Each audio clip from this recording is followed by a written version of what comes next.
Good evening, ladies and gentlemen. Welcome to a new episode of Wound Farce, where we review and discuss your and our favorite comedy films. This is the world's first and only combination trivia host and professional wrestling announcer of Chilean descent that currently resides in Southern California, Ozzy V. And with me, as always, on this program, first in the Northern California Bay Area, world famous juggler Greg Larson. How you doing, Greg? I am great, Ozzy, and I have a fun announcement. We know. Okay. I'm sorry. I don't mean to just hijack this so quickly, but I've been waiting for this. Okay, I've I'm been really waiting for a nervous, while. and this is why my eyes are squinted because I don't know what you're gonna do, and I'm worried it's gonna piss me off. Maybe, but so we know my jersey collection and Okay. how I've been a huge fan of this, Right. and I've even got my new Stay Puft Marshmallow jersey right now. Right. But I also acquired over the last couple weeks, finally after months of waiting, Yeah. acquired a new jersey that I Yeah. want to reveal today. And I didn't want to wear it because I really wanted to show the full scope of it. It is Wait, the hold on. Oh, yes. Let's. There we go. Oh, nice. All Yeah. right. Let's see All the whole right. thing. So it is a one-of-a-kind farce line hockey jersey that Oh my god. displays the juggling guy, Wait, look. Wow. the Flesh Wound Farce logo With on the back, 37. 37. And because we love our references, and they got numbers on the sleeves. Yeah. I got a special number on the sleeve for you, Ozzy.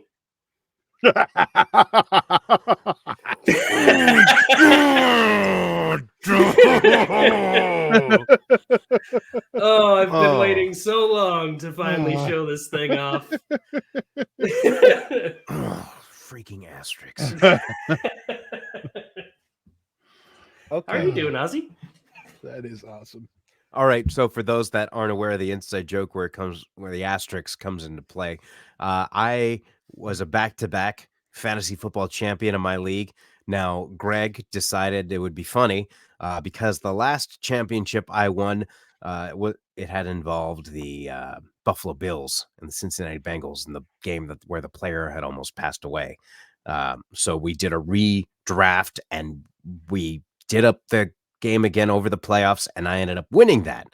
But Greg says, well, how were you during that game, though? And I said, I was 10 points down, but it doesn't matter because we both agreed we didn't want the championship to end like that. He says, okay, but there's still an asterisk.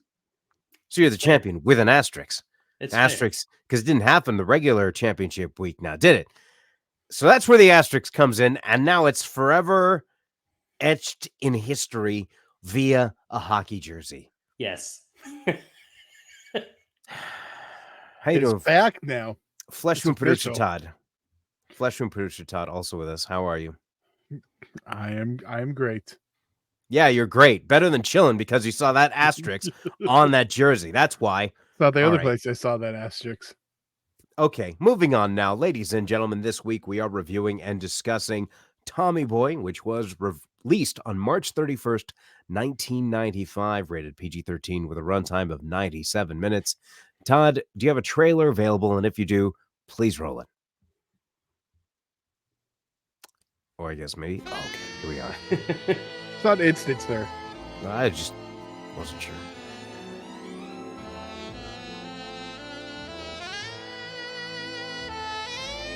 Holy shnikes. Is that for me? No, son, that's for me.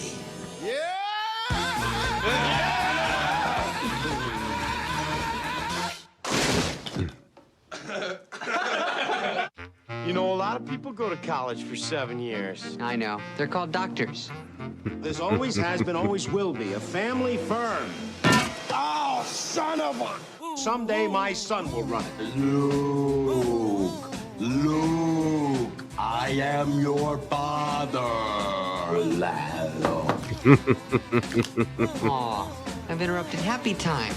That's my name. Yeah, that's your new office now. Whoa. Do we really want to put the future of the company in Tommy's hands? Promise me you'll look after Tommy boy here till he gets his feet wet. Sure, and thanks for choosing me. Hey, Tommy, this is not a vacation for me. I'm out here against my will, so the least you can do is pretend to work. Oh, I can actually hear you getting fatter. All right, it's sale time, so remember, we don't take No for an answer. No. Okie dokie. I'm gonna pass. Gotcha, thanks. Oh, son of a... That's gonna leave a mark. Okay, let's check you out. All right. It's a clip-on. Are you sure? Can't breathe. He's a big dumb animal, isn't he, folks? No, son of a...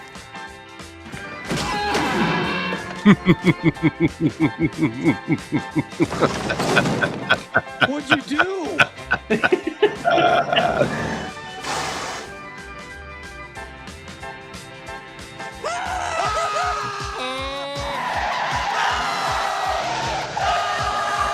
I'm a maniac on the floor. Did you eat a lot of paint chips when you were a kid? Why?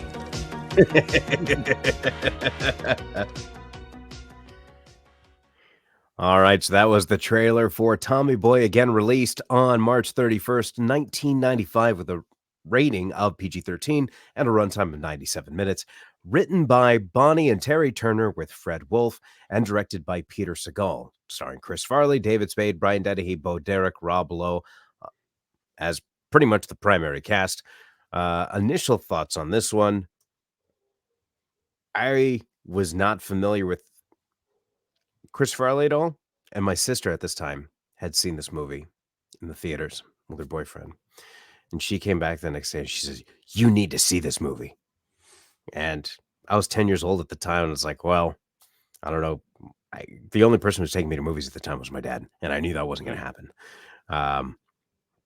So I didn't actually get a chance to see it until about a year later when it was on HBO. I was spending the night at my brother's house, and I woke up earlier than him, and I was just browsing TV, and I saw Tommy Boy was about to come on. So I saw it for the first time, and I laughed my freaking butt off.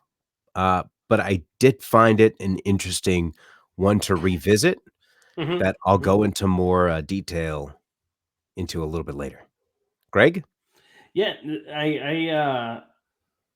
I'm kind of feeling a little bit the same way on some of that because I remember originally watching this and just thinking this was one of the funniest movies ever. But my wife had not seen it yet, so it was fun to watch it with her while revisiting this, and it kind of did bring a nice little spark to it, though. And this is one of those gone too soon actors, but I also watching it now, I'm like, he's so young. Like, whereas before I was like, he was older because he was, but now it's just like, man, both of these guys, David Spade and Chris Farley, were just babies in this movie. So, but it was definitely fun to revisit. Todd? I think I'm kind of with. I guess we have a theme for tonight because I'm also kind of like my feelings when I first came out. I loved it, and watching it now, it's a little different. I don't know if it's like it's kind of sad watching it now too. There's a little bit of that in there. Yeah, For me at least. my girlfriend had never seen it before, so when she first saw him, she's like, "I don't remember him being so thin." Only saw remember, Beverly like- Hills Ninja. I think. Exactly, like right Yeah. before he passed away. Unfortunately, he had gotten really big. But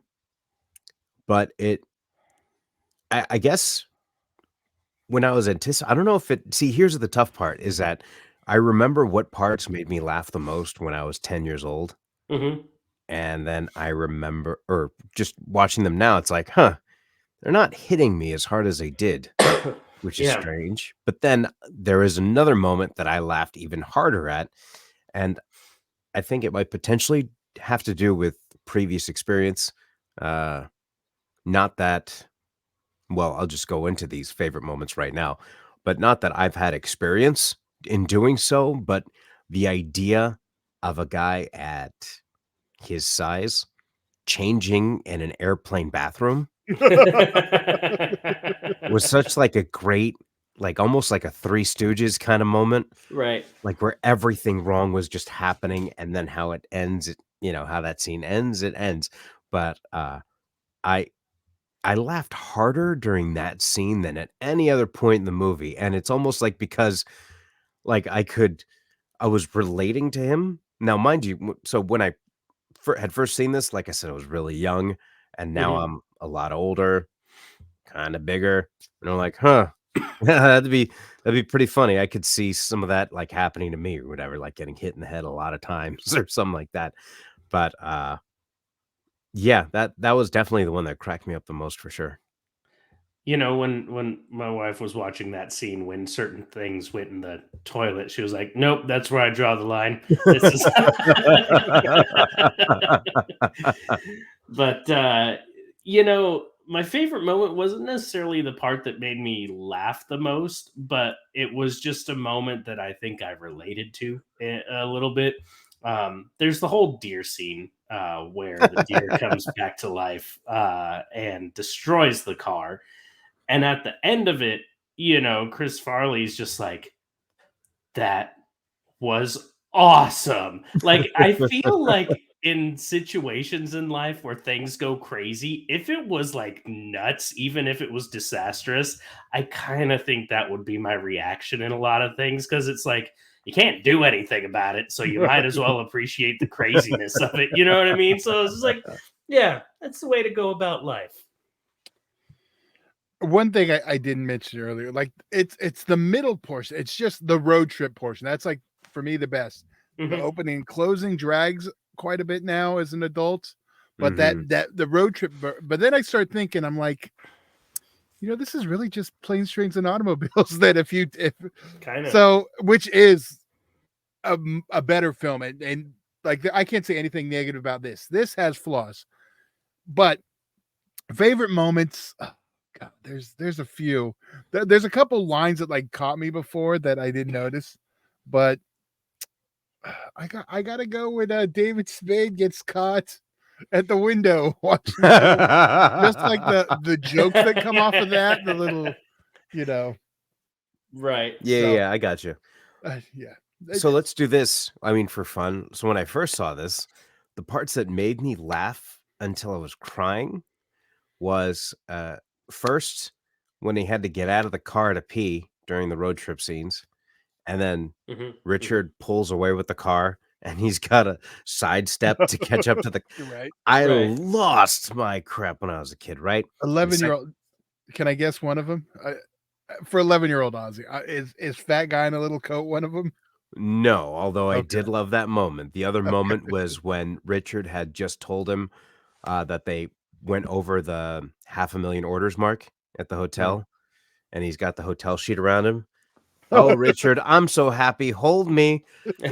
He says, "Yikes. Don't run away from your feelings." I lost it pretty hard there too. And I guess maybe now watching that, those types of jokes is a little off because Mm. inherently the butt of the joke was homosexuality. And now in today's day and age, it doesn't hit as well. So it wasn't a moment that actually had made me laugh that hard. Just like, okay, it's just like a gag, but not like a hugely funny moment that was back when I initially watched it. So do you guys have any moments like that? Like when you had first seen it, you really loved a particular scene, but now you're like, meh. Well, it's funny because Todd actually said it. It's the fat guy in the little coat moment. But I don't know if it's because the joke itself is no longer funny, like the fat jokes are just not as funny, or if it's just because everybody started singing that song over and over and over, like afterwards quoting it. And I think it Right. just played itself out. Right. It's probably a combination of both, I Yeah. think. Um, so that was the review of Tommy Boy, available currently as of March 3rd on Paramount Plus if you'd like to check it out. Of course, That's right, it is. Yeah. okay, I thought it was not, and I told Todd it's not, and he's like, they never took it off. I was like, okay, my bad, whatever. So you check it out, Paramount Plus. There's also the Blu-ray Holy Schnikey edition, which has some bonus items on there as well. But if you've not seen it, please feel free to check it out. And now I'd just like to, if you guys would indulge me, Greg, you mentioned the changing in the airplane bathroom scene and your wife saying she saw something fall in the toilet. And then that's when you were like, that's when she was out. Like, that is the absolute threshold, right? Yeah. So this is like a perfect opportunity for me to introduce this new Aussie TV show segment. So in case anybody is actually spying on me and sees like, oh crap, this stuff that is happening to him would be great on a TV show. At least we have proof here that this is all actually a part of my life. And I guess is copyrighted or what way? I don't know if we could show this. This would hold up in court. I don't know. But I can say this because you mentioned something about falling in the toilet. I could tell the story. So this was about a year ago when I had first, it was about a couple months after me and my girlfriend had been dating, and we went with her son to Knott's Berry Farm. And I had gone to the bathroom. And when I was walking to the park, I had realized that I didn't put any deodorant on that morning. So I'm thinking to myself, oh, how am I gonna work this out? It's a theme park, and you didn't wear deodorant. How can you best combat this situation? So what I do is throughout the day, I'd take some paper towels and I'd go in a stall, and then I just put the paper towels and dry myself off a little bit, right? Throughout the day. And that seemed to work. However, one of these times I'm drying myself off and I was holding my glasses right here, my sunglasses, my $300 Maui Jim sunglasses. I was holding them right here, and then they fell into the toilet that had not been flushed in I don't know how long. Luckily, there was no solid pieces in the toilet. And mind you, these are $300 sunglasses. And I was thinking to myself, man, if I had just put on deodorant, everything would have been fine. Everything would have been fine. Instead, here I am in the Knott's Berry Farm bathroom, taking soap to sunglasses and washing them off about 30 times. Once, scrub, rinse, another time, 30 times before I put those glasses back on my head. Greg, do you have anything to add to this? Because I see the look on your face saying you have a question about this? Like, what's I got going lots on? of questions. Okay, you want to ask them now, or you want to wait Go to hear ahead, the rest of Greg. the story? Okay, Just go for it. so the entire day I'm walking around like I have these sunglasses, knowing that these glasses fell in the toilet, but I clean them multiple times, and then even more multiple times, right? And later in the day, I'm not sure if you guys are familiar with the Knott's Berry Farm ride, Hang Time, right?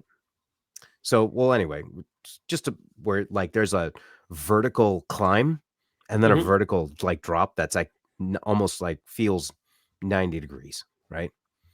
She was saying, put your arms up. And I was like, no, because I didn't have the deodorant, right? So I was like, I'm not putting my arms up. And she's like, come on, put your arms up. And I was like, I'm not putting my arms up. And she's like, quit being a pussy and put your arms up. And then I said, I'm not wearing deodorant. And then she says, I don't care. And then I stopped and I thought,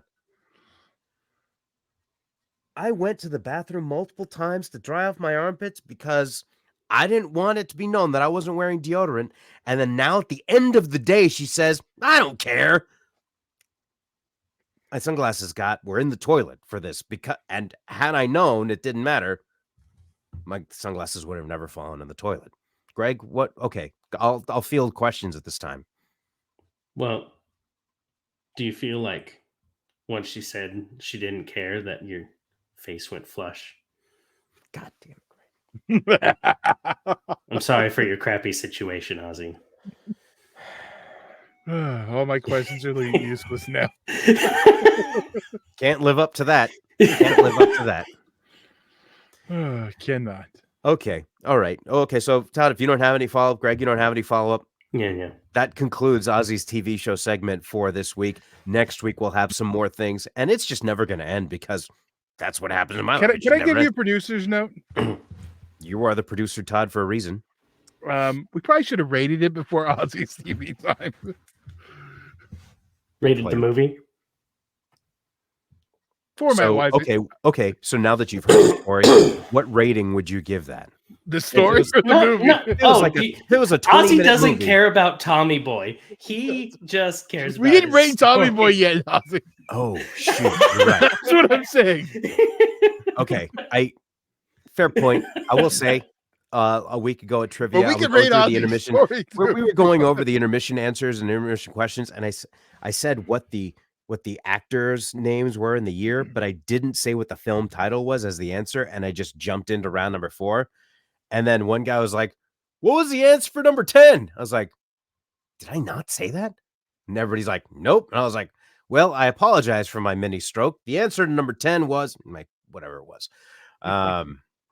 So having said that, let's go into the ratings. Todd, you initially brought this up, so what would you like to rate this? I knew we forgot something. I apologize, ladies and gentlemen. I'm going to do this.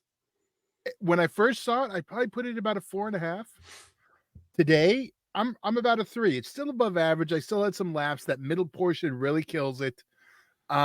Wait a second, just to clarify, you said the middle portion kills it, but As in isn't it good, the like right? Okay, yes, yeah, yes. no, sorry, yes, I get my phrasing, but yes, the middle portion it does very well. It's Okay. so three. I'm good with now. So you would describe it akin to a sandwich that has really good meat on mediocre bread Yes, with the beginning and the end dragging. Okay, got it. Greg? I'm close to what Todd said, 4.5 back in the day. I'm a little bit higher now. I still think it's a good 3.5, not too far off. I still enjoyed it, still had fun. I think part of it was it helped seeing my wife laugh at the moment. So, but yeah, it's still a solid 3.5. I am definitely more closer line with Greg. Well, actually, both of you guys, when I first saw it, I probably would have said 4.5. However, watching it now this time around, I probably would give it closer to a 3, just because the humor doesn't hit as well as it did in the past. So it does feel a little bit dated, but the fact that it does have a good story with heart. And when I say a good story with heart, when there's a comedy that my mom can like, I think that goes a long way. So this was actually a movie that I think still to this day she'd probably love, but ultimately at the end of the day, I think it's because of what motivates Tommy to do what he does throughout the movie. Whereas like a movie like Airplane, she'll full on admit, I didn't like that movie at all, but I understand why it's good. Like I get it, right? But Tommy Boy was one that she understood and she actually liked as well. Nice. So I'm going with a 3.5 though for a 2024 3.5 versus a 1995 4.5, if you will. It's fair. If you will. So there we go. Okay, now that concludes the review of Tommy Boy. Now you can tell your TV. Oh wait, I already told the TV story, but I'll take this time to go ahead and let everybody know if you're in the Orange County area, I will be hosting trivia this week, Monday through Thursday. Monday at the Rush Bar and Grill, which is actually happening right now as you watch this potentially. Every Monday at the Rush Bar and Grill at 6:30. Every Tuesday at the Brewery in Placentia at 7 o'clock. Every Wednesday at Griffin's Grill at 7:30 in Los Alamitos. And every Thursday at the Honey Pot Meadery in Anaheim. Always free to play. Prizes for the top winning teams, and every song's got something to do with the answer. That is my twisted way of presenting these questions.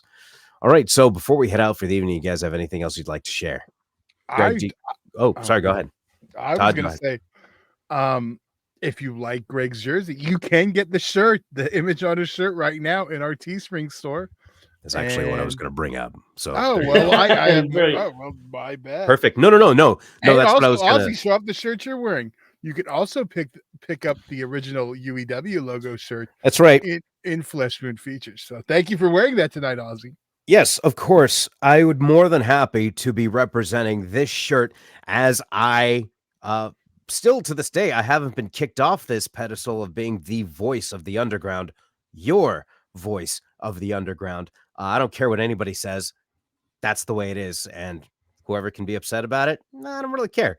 But what I do care about is that next week, we're going to come back with a brand new episode. So please feel free to check back. If you guys don't have anything else, we'll be heading out for the evening. Nope. All right, for Flesh Wound producer Todd, world famous juggler Greg Larson, I'm Ozzy V. We'll see you next week right here in a brand new episode of Flesh Wound Farce.